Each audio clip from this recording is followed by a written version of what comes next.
Forces. We ready? So what I like to do is I want you just to identify some forces here because we have some feeling about forces.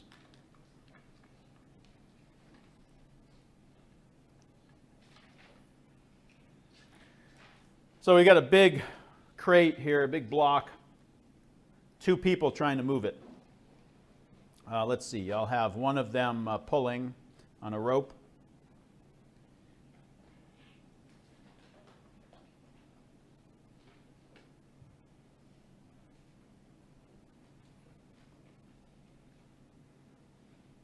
Okay, we'll call that person A.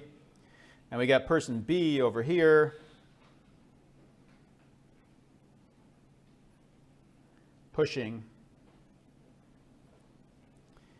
And our block is not moving anywhere.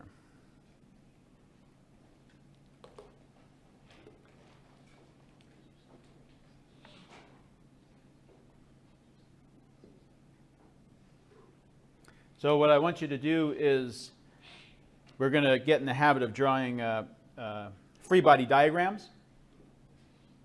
And what we do is we represent the object and all the forces acting on that object.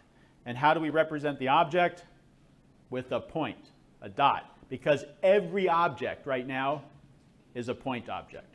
As soon as you give something dimension, make it something that has dimension, then what can it do? It can rotate. We don't know how to deal with rotation yet. We will by the end of the quarter. But right now, everything is a point object. Then it can't rotate. It's a single point. So we'll represent this object as a point.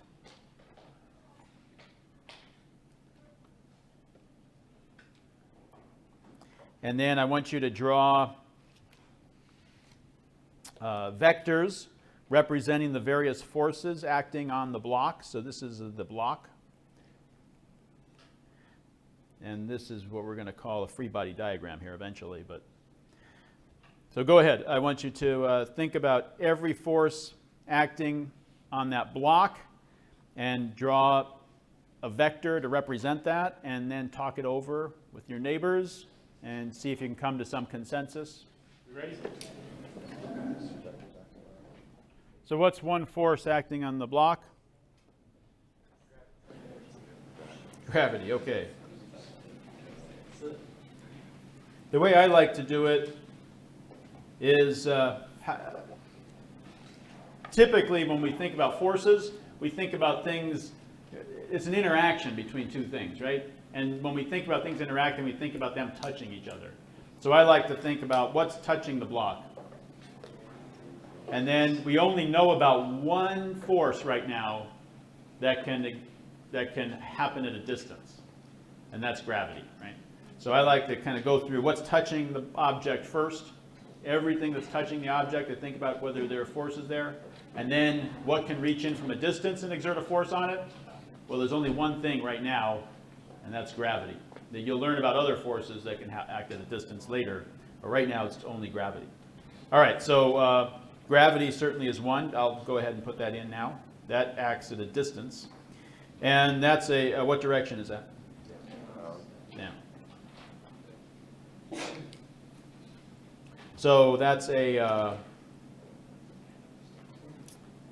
that's an interaction between this object and the Earth. Right? An interaction between this object and the Earth, and it points toward the center of the Earth. And so I'm going to call that, I'm going to use a W because there are lots of forces we're going to indicate here. So a W, and I'm going to try to indicate what two objects, every force is an interaction between two objects. So this is between our block, this is the force of gravity on the block from the Earth. I'll put some subscripts there. Okay. What's next? Another force acting on our block.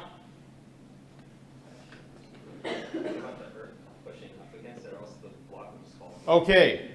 The ground is touching it, right? All right. So, and that's pushing what direction? Up. All right, so I'm going to put a label on this one too. And like I said, we have a lot of different forces. So one thing to help keep them straight a little bit is to give them different, you could just use F's for everything, force this, force that. But then it's a little hard to tell what's coming from what sometimes. So if you give different letter designations like W for weight, weight is the force of gravity between the Earth and the object. And this is an interaction between a surface. And a surface can interact with something in two ways. One is a normal force. It has a force normal to the surface. We call that a normal force. And what's the other one? Friction. Friction is parallel to the surface. So I'll use, this is the one up, right, we're talking about here. So I'll use N, capital N usually we use for that. Normal force. And that's between the block. It's a force on the block from the, what are we calling that? The ground, the surface, the ground. Earth. Yeah, I guess you could say that too. I don't know. It's really it's the surface that the block is on. It could be on any surface that it's interacting with. Okay, what else? Well, we're talking about the surface is touching it, right? And we got one force. Is there friction in this case? Next force acting on our block. And then we'll come back to friction. Person B. Person B is doing what, to the left? That's a force on the block from person B.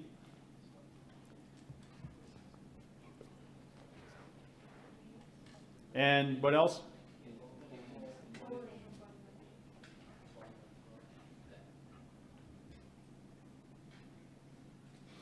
That's a force on the block from what? Person A. Is it person A touching the block? From the rope. Let's do that. In fact, instead of writing it that way, I usually write it as a tension. T. Tension from a rope or a string, right? On the block from the rope.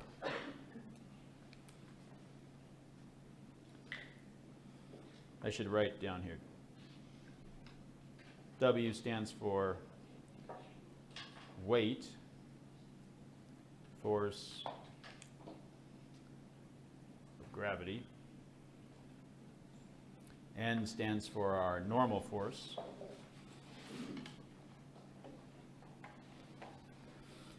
T stands for tension.